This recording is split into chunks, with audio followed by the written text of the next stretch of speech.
కానీ మనసులో ఒక చిన్న గిల్టీ ఉంటుంది కదా, మనల్ని నమ్మిన ఒక హీరోకి మనం హిట్ ఇవ్వలేకపోయామని ఒక అది చిన్న- ఉంటుందండి. అది ఉంటుంది. అది ఉంటుంది. అంటే ఇన్ పర్టిక్యులర్ నాకు అఖిల్‌తో ఉంటుంది. ఉమ్. ఇప్పటికీ నాకు ఎక్కడ తప్పు చేశాను నేను, అది అందరం కలిసి తప్పు చేసాం అనుకుంటాం అంతే, అంతే. అంతే. ఉమ్. బట్ హిట్ ఇవ్వలేకపోయామని అదే. కానీ కొన్ని సినిమాలు చూస్తుంటే సార్ కనీసం ఓపెనింగ్స్ కూడా తీసుకోలేని పరిస్థితి అనిపించింది కొన్ని సినిమాలు పర్టికులర్గా. Oh. అదైతే మిమ్మల్ని ఇబ్బంది పెట్టిందా సార్? ఇప్పుడు ఫర్ ఎగ్జాంపుల్ భోలాశంకర్ Yeah. ఉందనుకోండి సార్. Oh. చిరంజీవి గారి సినిమా అంటే టాక్తో సంబంధం లేకుండా Oh. జనాలు థియేటర్కి వస్తారు. కానీ భోలాశంకర్ విషయానికి వస్తే అది- భోలాశంకర్ విషయంలో నేను బాగా హర్ట్ అయ్యింది ఏంటంటే, ఇట్ ఈస్ ద పీపుల్. ఈ సోషల్ మీడియా డెకాయిట్స్ ఉంటారు కొందరు. అవును.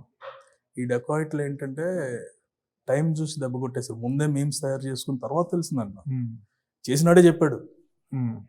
అంత ధైర్యం ఏంటి సార్ చేసినోడు చెప్పడం? చేసినాడు చెప్పడం అంటే యుఎస్ వచ్చి మాటలు ఇలా అంటే నేను చేశానని చెప్పకుండా ఉమ్.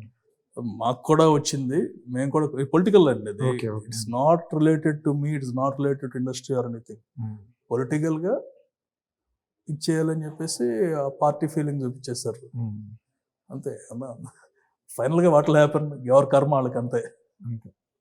కానీ చిరంజీవి గారి సినిమా ఓపెనింగ్ తీసుకోకపోవడం అనేది అదొక షాకింగ్. అంటే దానికి చాలా రీజన్స్ ఉన్నాయి. ఫస్ట్ ఆఫ్ ఆల్ అది రీమేక్. అవును, ఈ కోవిడ్ ముందు స్టార్ట్ అయిన మూవీ. అవును, కోవిడ్ టైంలో ఏమైందంటే మొత్తం అందరూ చూసేసారు. అవును. ఎన్ని భాషల్లో ఉన్న లాంగ్వేజ్ అన్ని చూస్తాం అనమాట. ఏదైతే మనం బిగ్గెస్ట్ పాయింట్ అనుకున్నామో రిలీజ్ టైంకి వచ్చేసరికి మాకు బ్యాడ్ లక్ ఏంటంటే చిరంజీవి గారు ఒకేసారి 3 సినిమాలు స్టార్ట్ చేశారు. 3 మన లాస్ట్ రిలీజ్ అయింది. ఉమ్.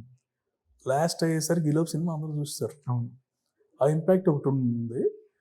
సెకండ్ థింగ్ ఈజ్ నెగిటివ్ అనమాట.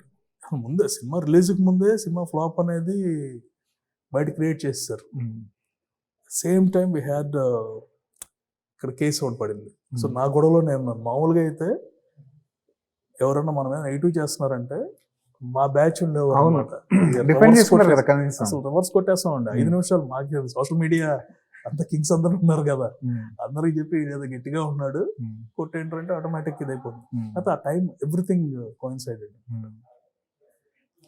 సో దానికేంటంటే సోషల్ మీడియాని పాజిటివ్గా వాడుకోవచ్చు, కావాలని టార్గెటెడ్గా ఇచ్చేస్తే somewhere around it will return to you also. తప్పకుండా. ఉమ్.